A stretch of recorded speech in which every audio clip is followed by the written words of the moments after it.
Good afternoon and welcome to Friday's edition of Warrior Daily. My name is Justin Arbogast here with Coach Gary Bryce of women's softball. And Coach, coming off a little bit of a trip for you. We had a couple that have been canceled now since, but we did make it down to Alabama and we got a few games in. Talk about that trip as a whole. Oh, it was first time, and actually it was our second time out. We were outside in the football field just before we left, and actually played pretty well. We only had 3 errors in 6 ball games, and usually we have 18 or 19 errors.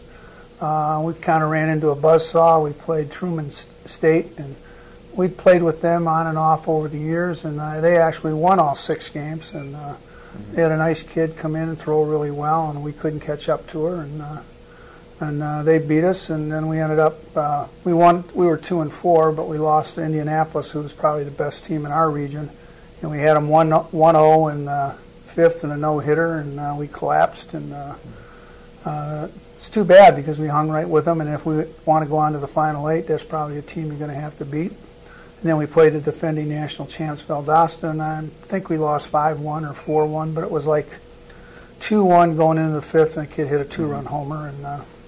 And so, you know, happy with what we had, but we could have won another game. And early on, you're just trying to get a little bit of a feel of the team, and especially up here, it's nice to, as you said, get outside and actually do things where you're not in a cage. But one of the early bright spots for us is freshman Lyndsay Butler. Freshman pitched 3 of the 6 games for you, hits cleanup, really just showed a lot of her skill set, hit over 500 for the trip. So talk a little bit about her play overall. Well, she's a really nice thrower. Generally, we try to work our pitchers with 3 pitches to control 3 pitches, and she has 4, and she can control 4. You know, she's going to be one of the people that hopefully brings us along this year and gives us an opportunity to do well in the GLIAC, and she is a great hitter. So I mean, we usually don't bat our pitchers, but we'll do it this year, and we look for big things from her, and she's very capable of doing that. And that was a taste of what it's all about. And when you're a freshman, we got 8 freshmen. The speed of the game is much quicker than they've played before, and they get caught up in that sometimes. So we expect her to do well. And you talk about the youth of this team, and something that I just noticed looking through some of the stats on the trip and whatnot there in the first 6 games, really kind of hang with everybody sort of throughout the game early on, even in late.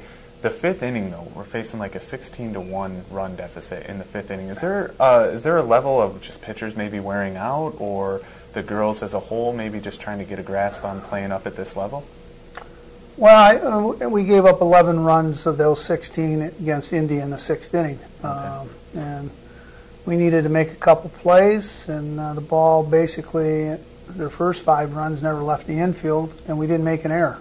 Mm-hmm. So that tells you that we got caught. And again, we have a freshman third baseman, a freshman shortstop, and a freshman thrower on the mound, and all that a little bit came into play. And right.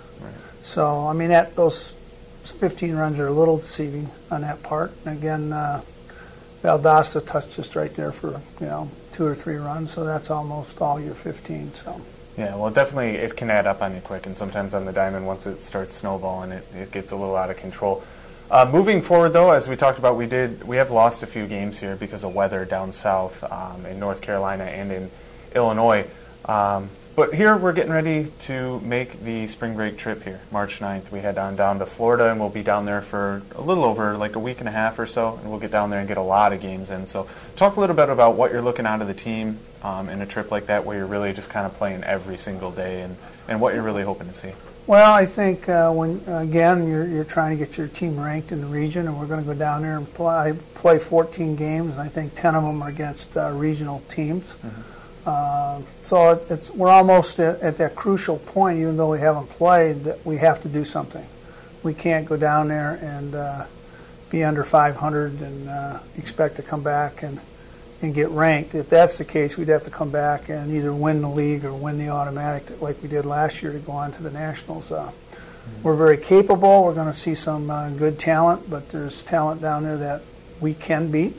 And again, like always, you can get beat. Mm-hmm. So we hope we rise to the occasion and we're successful down there. And hopefully the weather is in the 80s, because right now it's in the 60s this week. So we're hoping that it'll move up a little bit and that we don't see a lot of rain. Well, yeah, anytime. You definitely want to get as many of those games in as you can, especially after now losing the ones that we have lost so far this year. That's going to do it for today's edition of Warrior Daily. However, here with Coach Gary Bryce. Thank you.